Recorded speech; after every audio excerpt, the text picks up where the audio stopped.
नमस्कार साथियों, आप सभी का GK by Prem Chauhan channel पर आपका स्वागत है। आज हम पढ़ेंगे भारत का भूगोल। भारत के भूगोल के साथ साथ ये पढ़ेंगे कि भारत की ग्लोब पर या वर्ल्ड मैप पर जियोग्राफिकल लोकेशन क्या है, और वो लोग भारत की ग्लोब पर स्थिति पढ़ने के बाद में हम भारत का भूगोल शुरू करेंगे। तो सबसे पहले हम पढ़ते हैं कि भारत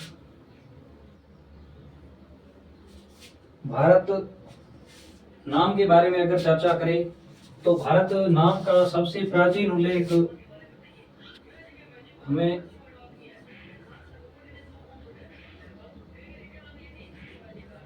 ऋग्वेद में मिलता है। और ऋग्वेद के समय जो वायु पुराण लिखा गया था,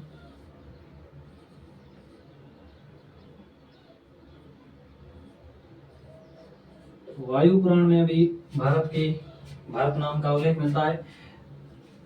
भारत नाम कैसे पड़ा, इस बारे में एक तथ्य है कि एक भारत में भरत नाम के राजा हुए थे। ये राजा दुष्यंत और शकुंतला के पुत्र थे। कहते हैं कि इन्हीं के नाम पर ही भारत का नाम भारत पड़ा था। और भारत क्या है? भारत एक राज्य है।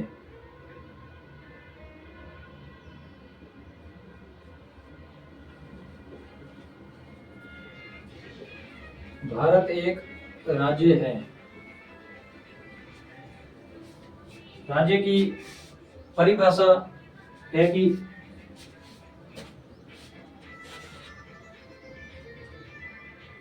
एक राज्य जिसका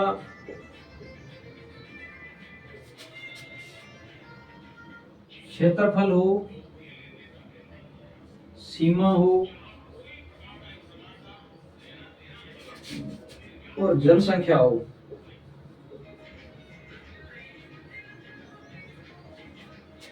और वो स्टेट संप्रभुता संपन्न हो। और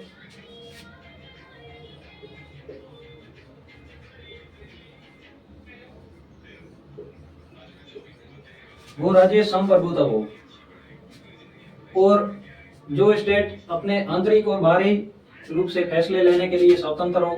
ये एक स्टेट की सबसे सरल परिभाषा है। अब हम ये पढ़ेंगे कि ये जो संप्रभुता शब्द है, इस संप्रभुता शब्द का सर्वप्रथम उल्लेख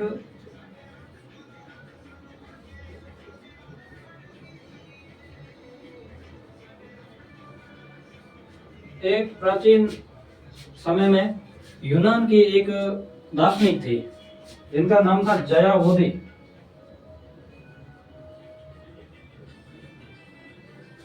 जयावोदे की एक बुक है रिपब्लिका।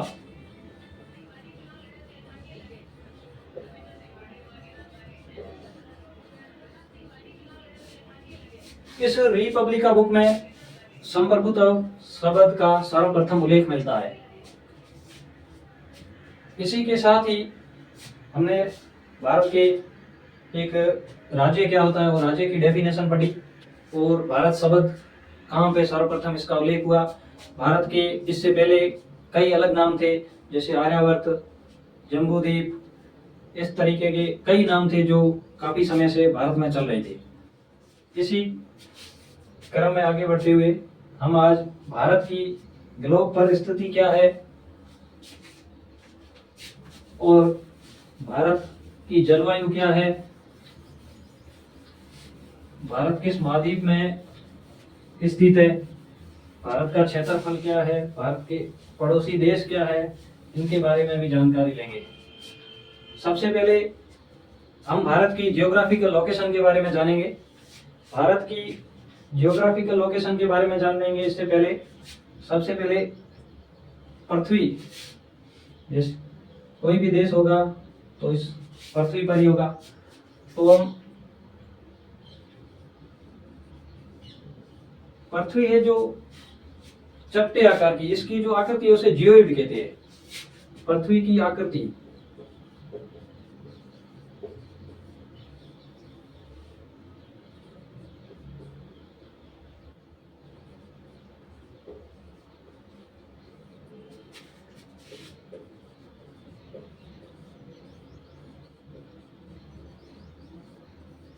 पृथ्वी की आकृति जेड या चपटी है, एक अंडाकार, आप अंडे की तरह कह सकते हो। और एक अंडे को अगर हम 23.5 डिग्री पर झुका दिया जाए तो उसकी स्थिति लगभग वही होगी जैसी कि पृथ्वी की आकृति है।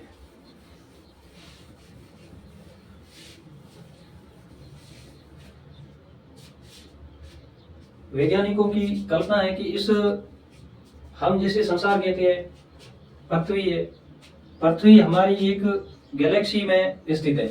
ऐसी 100 अरब से भी अधिक गैलेक्सी है और 100 अरब से भी अधिक ऐसे सूर्य के जैसे तारे हैं।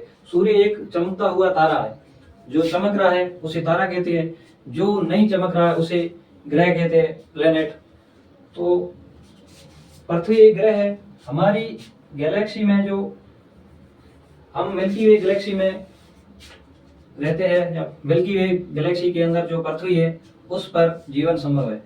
अभी तक जितने भी ज्ञात ग्रह है, जो प्लेनेट है, उनमें से पृथ्वी ही एकमात्र ऐसा ग्रह है जिस पर जीवन की संभावना है और हम रह सकते हैं। इसके अलावा अभी तक ऐसी पूर्ण पता नहीं चल सका है कि ऐसा कोई और प्लेनेट है जिस पर हमारा जीवन संभव है। तो हम सबसे पहले एक ग्लोब बनाते हैं।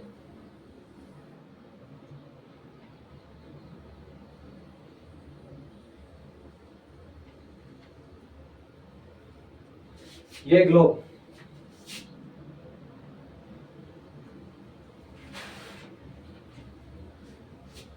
ग्लोब के बीचों बीच में एक रेखा खींची गई है, इसे कहते हैं इक्वेटर।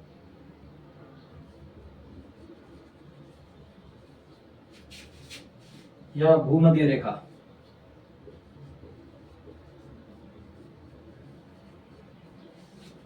यह एक काल्पनिक रेखा है। इस रेखा के जो ऊपरी साइड है जो उत्तर दिशा है, नीचे की तरफ है जो दक्षिण दिशा है, और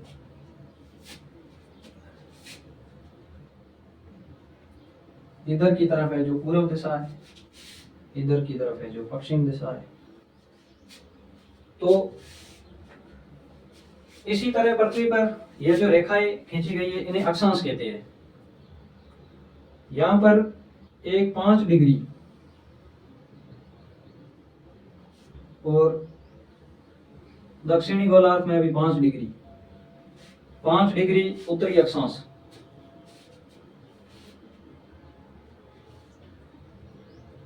यह जो दोनों इक्वेटर के दोनों ओर 5-5 डिग्री है, इस क्षेत्र को डोल्ड्रम कहते हैं। और यह क्षेत्र एकदम शांत क्षेत्र है। यहाँ पर किसी भी तरह के तूफान वगैरह नहीं आते हैं, जैसे चक्रवात हो, ये इस डोल्ड्रम में नहीं होते हैं। ये या तो नदर्न हेमिस्फीयर में होंगे या सदर्न में होंगे। इस विषुवत रेखा के ऊपर का जो पार्ट है इसे कहते हैं उत्तरी गोलार्ध।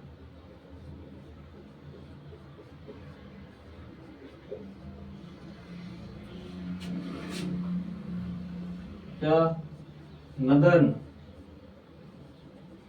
हेमिस्फीयर।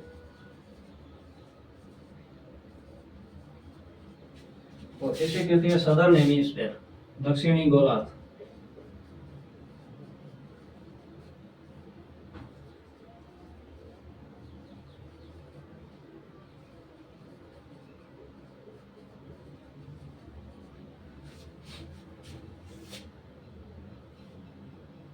विषुवत रेखा के ऊपर 23.5 डिग्री पर 23.5 डिग्री पर कर्क रेखा या ट्रॉपिक ऑफ कैंसर। और इसी तरह सदर्न हेमिस्फीयर, दक्षिणी जो गोलार्ध है, इसी में ही 23.5 डिग्री पर मकर रेखा है। Capricorn of tropical of Capricorn. उसी के बाद में दक्षिणी गोलार्ध में 66.5 डिग्री। इसी तरह उत्तरी गोलार्ध सदर्न हेमिस्फीयर में 66.5 डिग्री पर आर्कटिक वर्त है।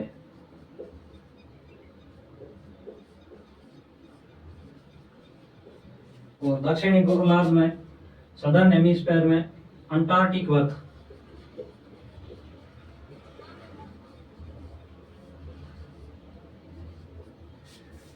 नदर्न हेमिस्फीयर में अंटार्कटिक सर्किल और सदर्न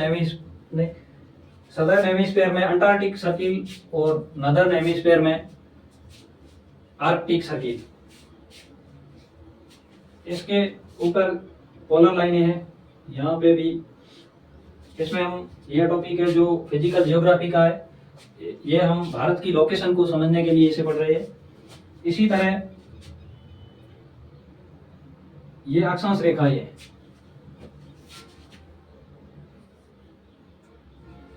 अक्षांश या लैटिट्यूड।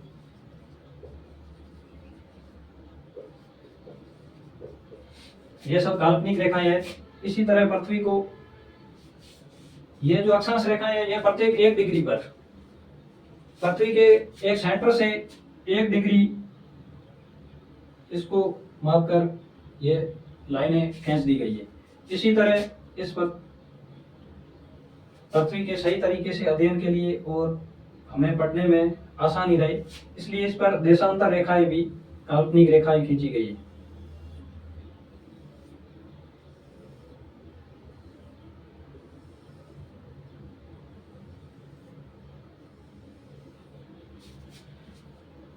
देशांतर रेखाएं,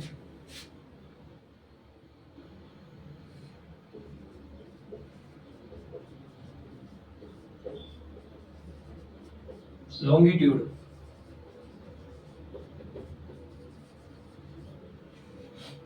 यह भी काल्पनिक रेखाएं हैं। पूरी पृथ्वी पर देशांतर रेखाओं की संख्या 360 है और अक्षांश रेखाओं की संख्या 181 है। पूरी पृथ्वी पर अक्षांश रेखाओं की संख्या 181 है और 360 देशांतर रेखाएं हैं। यह सभी काल्पनिक रेखाएं हैं। अब भारत की स्थिति, यहां पर हम भारत का मैप बनाते हैं।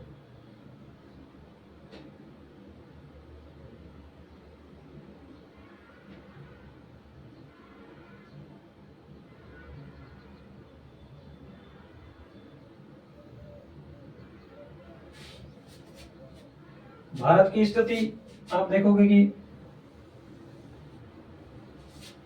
ये उत्तर, दक्षिण है, तो पूर्व, इधर पश्चिम है। भारत की स्थिति, अगर हम इसको मैं मिटा देता हूं इस तरफ, जिससे कि लिखने में आसानी हो।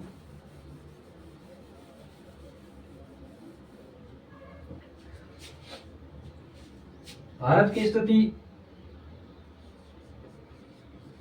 भारत उत्तरी गोलार्ध में स्थित है। अगर हम अक्षांश रेखाओं के आधार पर देखें तो भारत की स्थिति उत्तरी गोलार्ध में है। और हम देशांतर रेखाओं के आधार पर देखें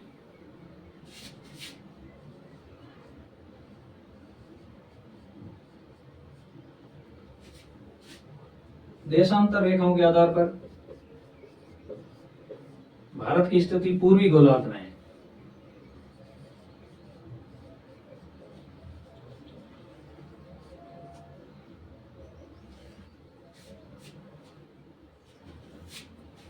और भारत वर्ल्ड मैप पर एशिया महाद्वीप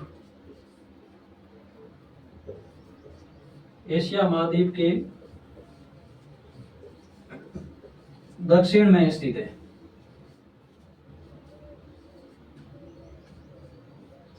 भारत दक्षिणी एशिया का एक बड़ा देश है और भारत वर्ल्ड मैप पर अगर देखें तो दक्षिणी एशिया का तीसरा सबसे बड़ा देश है एशिया महाद्वीप के आधार पर। अगर वर्ल्ड मैप पर पूरे सभी देशों का देखा जाए तो भारत का क्षेत्रफल जो वर्ल्ड के देशों में आता है 7वें स्थान पर आता है।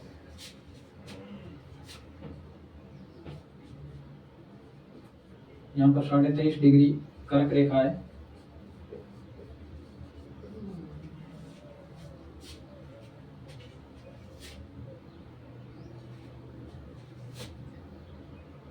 कर्क रेखा भारत के 8 राज्यों से होकर गुजरती है और सर्वाधिक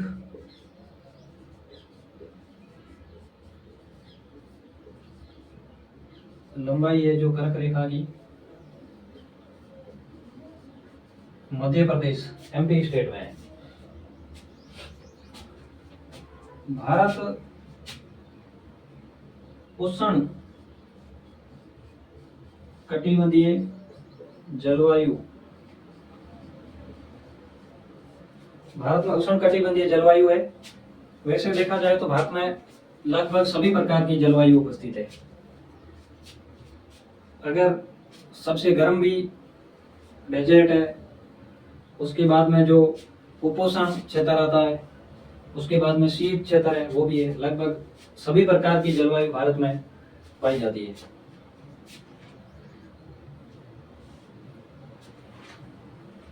ये रेखाएं, इसकी मैंने आपको संख्या बता दी है। इन रेखाओं का उपयोग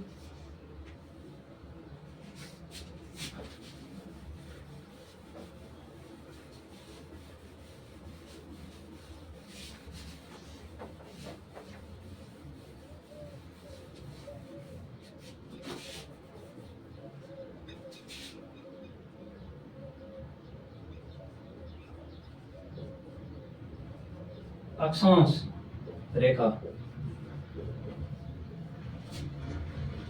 और देशांतर रेखाएं,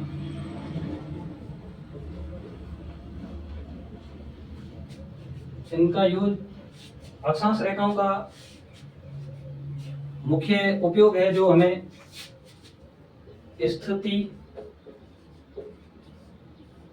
जलवायु, स्थान आदि ज्ञात करने के लिए अक्षांश रेखाओं का मुख्य रूप से उपयोग किया जाता है। इसी के साथ में देशांतर रेखाओं का उपयोग सबसे मुख्य उपयोग है जो समय ज्ञात करने में किया जाता है।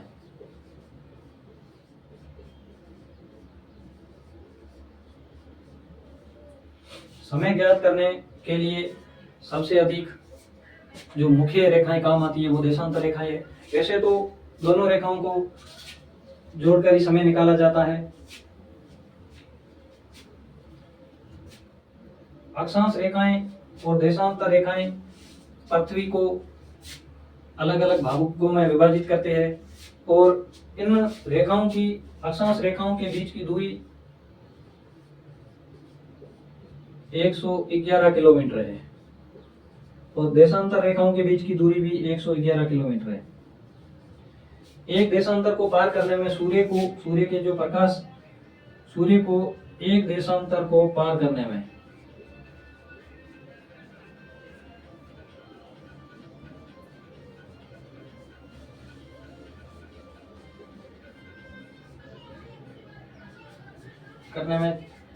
4 मिनट समय लगता है। मिनट का समय लगता है। इसी के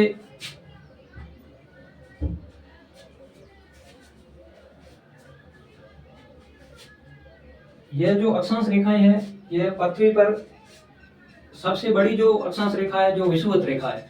पृथ्वी पर सबसे बड़ी अक्षांश रेखा है जो विषुवत रेखा सबसे बड़ी है।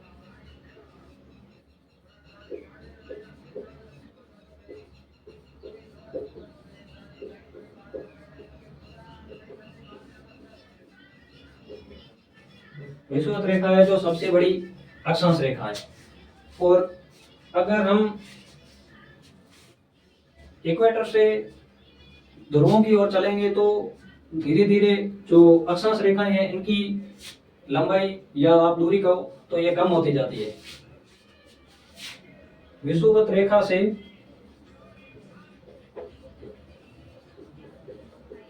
ध्रुवों की ओर जाने पर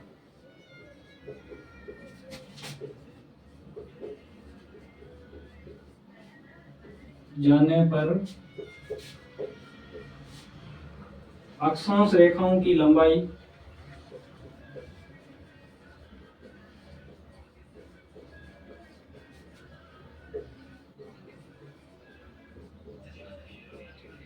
कम होती जाती है। उसी तरह देशांतर रेखाएं, देशांतर रेखाओं की लंबाई है जो सभी की समान है, और देशांतर रेखाओं के बीच में जो गैप है, देशांतर रेखाओं के बीच में औसतन 111 किलोमीटर की दूरी है। लेकिन अगर हम देशांतर रेखाओं के आधार पर विषुवत रेखा से ध्रुवों की ओर जाएंगे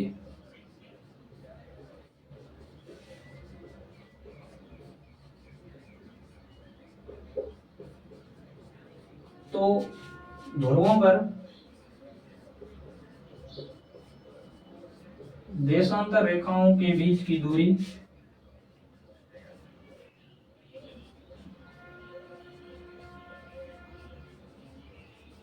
कम हो जाती है। अगर हम विषुवत रेखा से पोलर की तरफ जाएंगे, इक्वेटर से पोलर की तरफ जाएंगे, तो देशांतर रेखाओं के बीच की दूरी है जो ऊपर जाके कम हो जाएगी। इसी तरह जैसे कि एक ग्लोब पर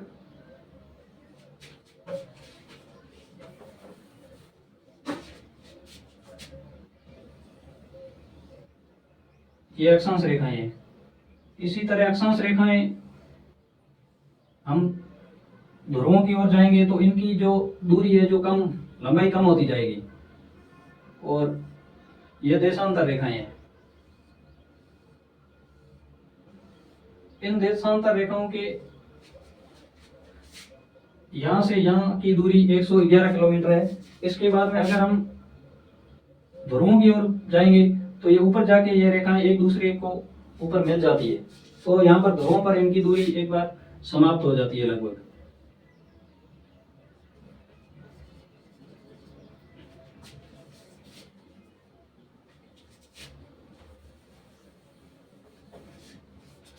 अब हमने भारत की जो लोकेशन है, जियोग्राफिकल लोकेशन, ग्लोब पर भारत कौन सी जगह है, इसके बारे में बेसिक जानकारी ली है। भारत दक्षिण एशिया का तीसरा सबसे बड़ा देश है। भारत उत्तरी गोलार्ध में स्थित है। अक्षांश रेखाओं के आधार पर भारत उत्तरी गोलार्ध में स्थित है, और एशिया महाद्वीप के आधार पर भारत एशिया महाद्वीप का दक्षिणी पूर्वी देश है, और देशांतर रेखाओं के आधार पर भारत की स्थिति भारत पूर्वी गोलार्ध में स्थित है। और संपूर्ण ग्लोब पर अगर भारत की स्थिति देखें तो भारत ग्लोब पर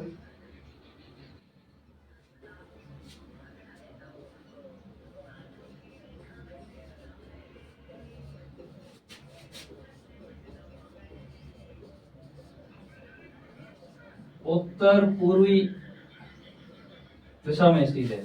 भारत देशांतर और अक्षांश रेखाओं के आधार पर ग्लोब पर उत्तर पूर्व दिशा में स्थित है।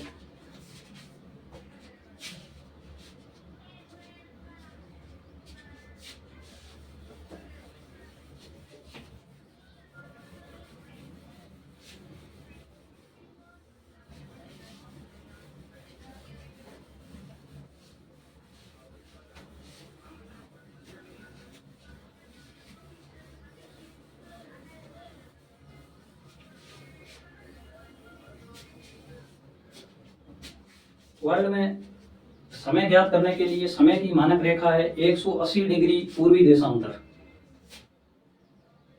इस पूर्वी 180 डिग्री पूर्वी देशांतर वर्ल्ड की मानक समय रेखा माना जाता है। इससे अगर हम पूर्व की ओर जाएंगे तो एक दिन आगे चले जाएंगे। अगर हम 180 डिग्री से पश्चिम की तरफ आएंगे, वेस्ट की तरफ आएंगे, तो एक दिन कम हो जाएगी। जैसे समय की गणना, और भारत में समय की गणना 82.5 डिग्री पे की जाती है, 82.5 डिग्री।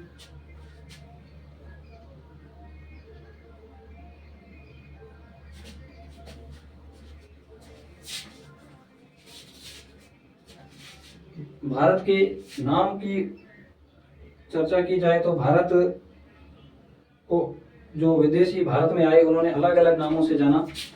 इंडिया नाम हमें अंग्रेजों, जो ब्रिटिश आए थे, यूरोपियन, उन्होंने हमें इंडिया नाम दिया। उससे पहले जो अरब आक्रांत आए थे वो सिंधु नदी को, शय को हिंदू बोलते हैं, इसलिए उन्होंने सिंधु के कारण ही हिंदुस्तान का अरबी जो अरब आक्रांता थे वो भारत में आए। उन्होंने जो भारत की अटक नदी को पार करके आए थे, उसके बाद में जो वो लोग जो अटक के पूर्वी एरिया था, दक्षिण पूर्व, इसे हिंदुस्तान बोलते थे।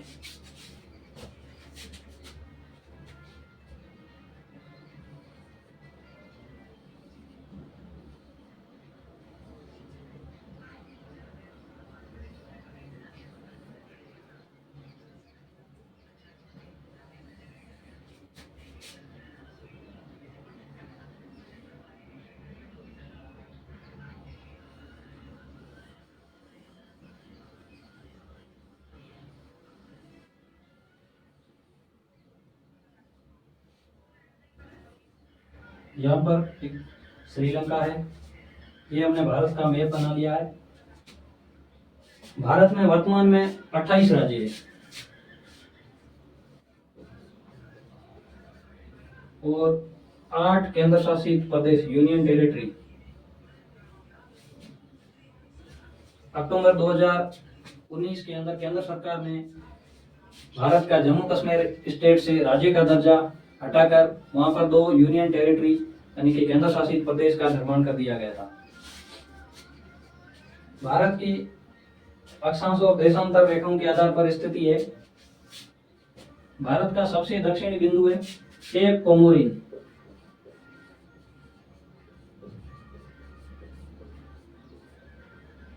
आठ डिग्री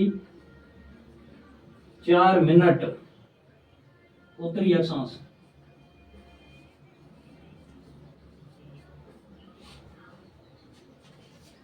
8 डिग्री 4 मिनट उत्तरी अक्षांश, northern latitude.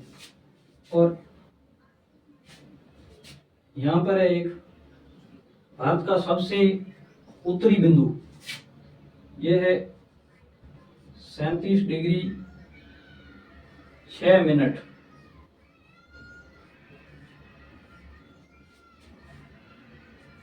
Leh Ladakh, Ladakh UP में है। इस बिंदु का नाम है इंदिरा कोल। भारत का सबसे ऊपरी बिंदु है जो इंदिरा कोल कहते हैं। यह 8 डिग्री 4 मिनट है जो भारत की मुख्य भूमि का सबसे दक्षिणतम बिंदु है। भारत का एक यहाँ पर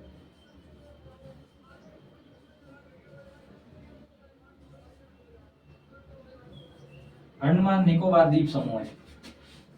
अंडमान निकोबार द्वीप समूह, यहाँ पर भारत का सबसे सुदूर दक्षिणी बिंदु है 6 डिग्री 45 मिनट। इसे कहते हैं इंदिरा पॉइंट।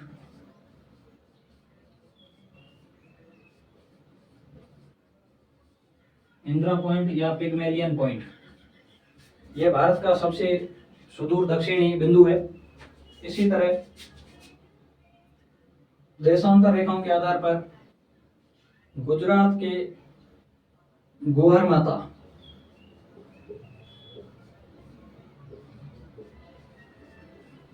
गोहर माता या गौर माता या गौर मोथा या सरक्रीक, ये गुजरात में स्थित है, कच्छ क्षेत्र में। 68 डिग्री 68 डिग्री 7 मिनट पूर्वी देशांतर।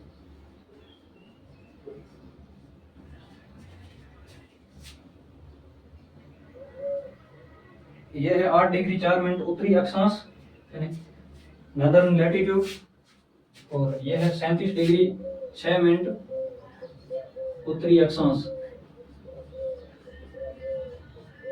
Northern longitude.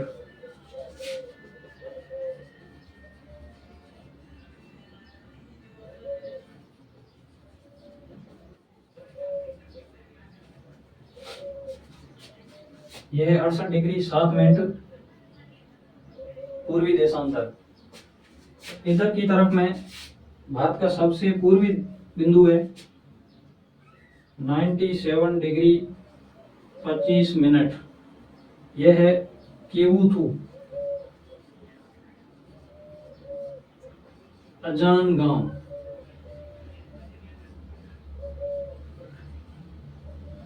अरुणाचल प्रदेश।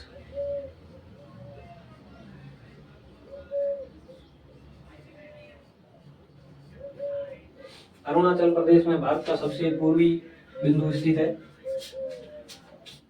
और यह है भारत की अक्षांशीय और देशांतरीय विस्तार। भारत के अक्षांशीय और देशांतरीय विस्तार लगभग बराबर ही है, 29 डिग्री के आसपास है।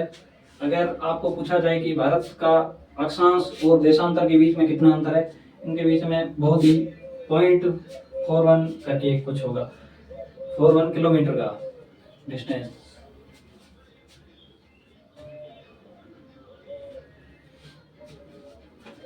अब हमने भारत की जो जियोग्राफिकल स्थिति है वो जाना। अब हम भारत के पड़ोसी देश कौन से हैं और भारत में कितने स्टेट है, कितने राज्य है, उनकी लोकेशन कहाँ पर है, केंद्र सरकार ने कितने यूटी बना रखे हैं, इन यूटी और जो स्टेट है इनकी कैपिटल क्या है, इसके बारे में भी जानेंगे। सबसे पहले हम भारत के जो स्टेट है, राज्य, उनके बारे में जानेंगे।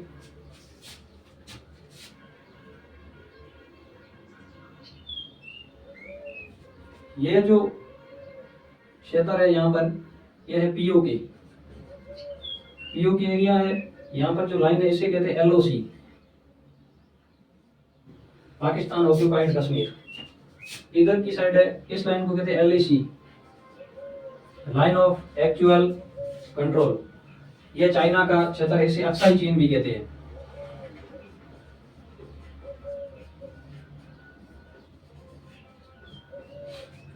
यह 1962 के अंदर भारत चाइना वार के समय इस क्षेत्र पर पाकिस्तान ने, चाइना ने कब्जा कर लिया था। और जब भारत और पाकिस्तान दोनों को 1947 में आज़ादी मिली थी, उस टाइम यहाँ पर एक जम्मू कश्मीर नाम से स्टेट था। यहाँ के एक राजा थे हरि सिंह, उन्होंने स्वतंत्र रहने का फैसला लिया था, लेकिन बाद में पाकिस्तानी घुसपैठियों ने कबायलियों के रूप में आक्रमण कर दिया और भारत सरकार, इन्होंने जो कश्मीर के महाराजा थे हरि सिंह, इन्होंने भारत सरकार से मदद मांगी और भारत सरकार ने, उस टाइम हमारे जवाहरलाल नेहरू प्रधानमंत्री थे, उन्होंने कश्मीर को भारत में विलय करवाकर और उन कबायलियों को वहाँ से खदेड़ना शुरू किया। और इसी के बीच में ही पंडित नेहरू कश्मीर मामला उठाकर यूएन में चले गए और यूएन ने इस मामले को इसी जगह पर छोड़ दिया। यूएन ने कहा कि आप जहाँ पे हो वहीं पे अपनी अपनी सीमा मान लो। तब से लेकर यह आज तक लगभग 75 साल हो गए, ये विवादित विषय है।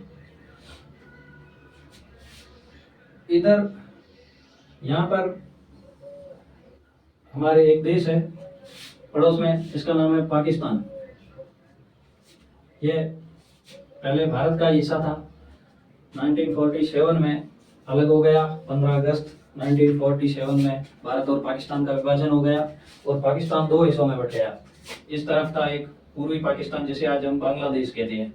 यह पहले पाकिस्तान का हिस्सा था और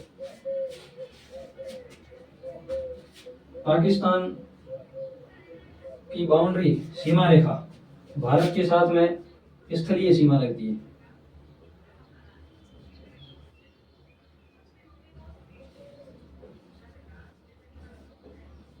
पाकिस्तान की भारत के साथ में स्थलीय सीमा लगती है।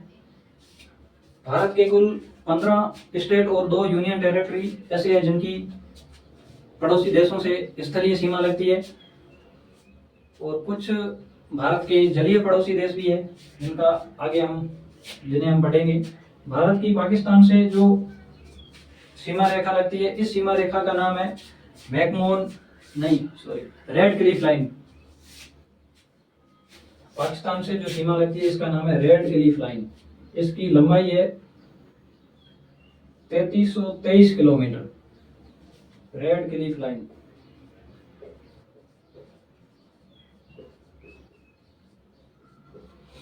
ये सर सिरिल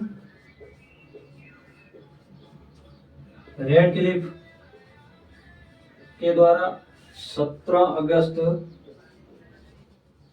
1947 को इस रेखा का निर्धारण किया गया था और भारत और पाकिस्तान की सीमा वर्तमान में 3323 किलोमीटर लगती है।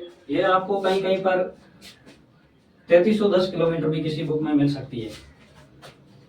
ये भारत का पश्चिमी उत्तर पश्चिमी पड़ोसी देश है।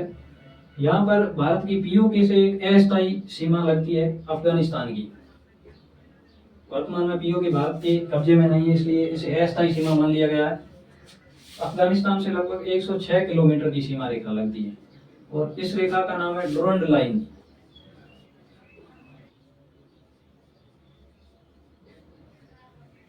इधर की तरफ में यहाँ पर नेपाल है।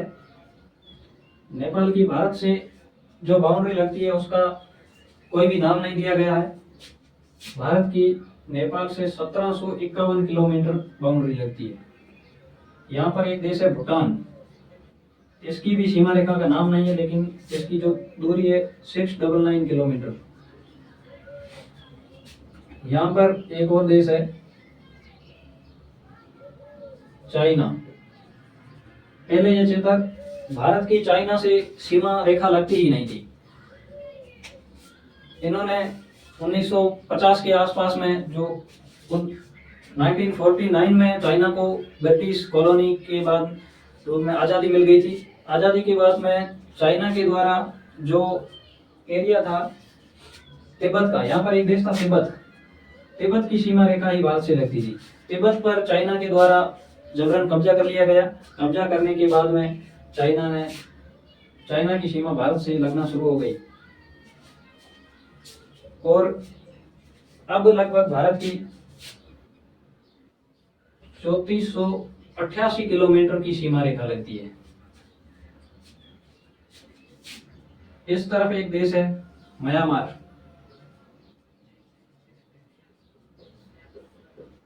म्यांमार की सीमा भारत से 1643 किलोमीटर 1643 किलोमीटर। यहाँ पर है बांग्लादेश।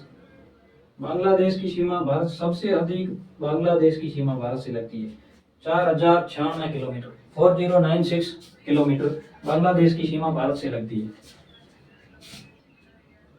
ये हमारे 7 पड़ोसी देश है जिनके साथ हमारी सीमा लगती है और भारत के 15 स्टेट की सीमा भारत के 7 पड़ोसी देशों के साथ में लगती है, जिनकी लंबाई मैंने आपको बता दी है।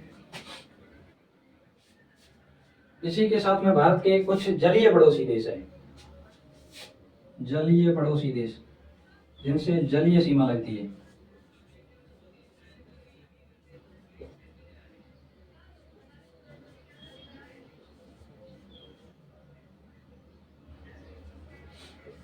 दो ऐसे देश है बांग्लादेश और पाकिस्तान, जिनकी भारत से जलीय और स्थलीय दोनों प्रकार की सीमा लगती है। और जलीय सीमा में आती है भारत के पाकिस्तान, बांग्लादेश, म्यांमार, 3 ऐसे देश है जिनकी सीमा पाकिस्तान, बांग्लादेश और म्यांमार तीनों की सीमा जलीय और स्थलीय दोनों प्रकार से लगती है। ये म्यांमार, इन तीनों की सीमा जलीय और स्थलीय दोनों प्रकार से लगती है। इसी के साथ में एक श्रीलंका, थाईलैंड और मालदीव।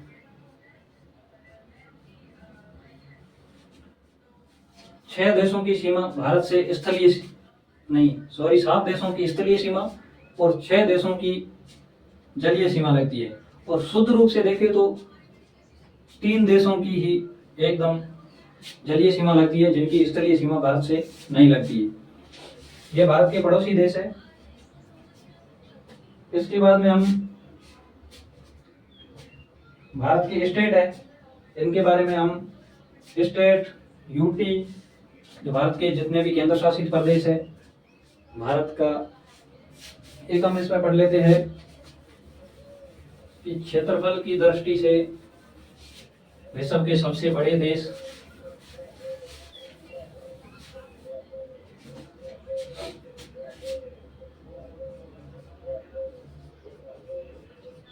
क्षेत्रफल के आधार पर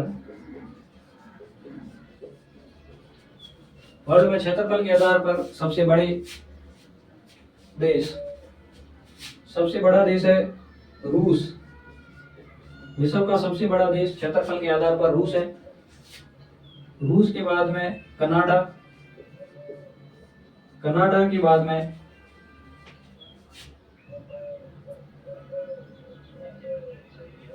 चीन, चीन के बाद में यूएसए, संयुक्त राज्य अमेरिका, यूएसए के बाद में ब्राजील, ब्राजील के बाद में ऑस्ट्रेलिया,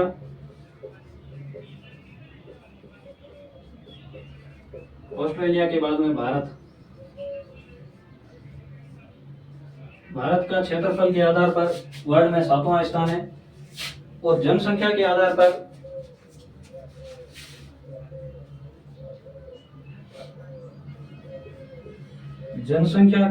पर भारत वर्ल्ड में अगर 2021 की नहीं 2011 की जनगणना के आंकड़े भी है, लेकिन अभी कुछ आंकड़े ऐसे आए थे कि भारत टॉप पर है, लेकिन सबसे अधिक जनसंख्या है भारत में। लेकिन अभी भारत की जनगणना होना बाकी है।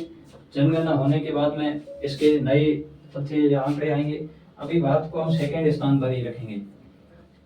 भारत सेकंड स्थान पर है और सबसे अधिक जनसंख्या, चीन में सर्वाधिक जनसंख्या वर्ल्ड की। सबसे अधिक जनसंख्या इस समय चीन की है, भारत सेकंड स्थान पर है जनसंख्या के आधार पर।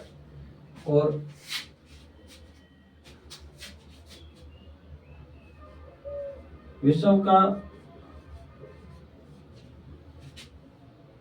विश्व के कुल क्षेत्रफल का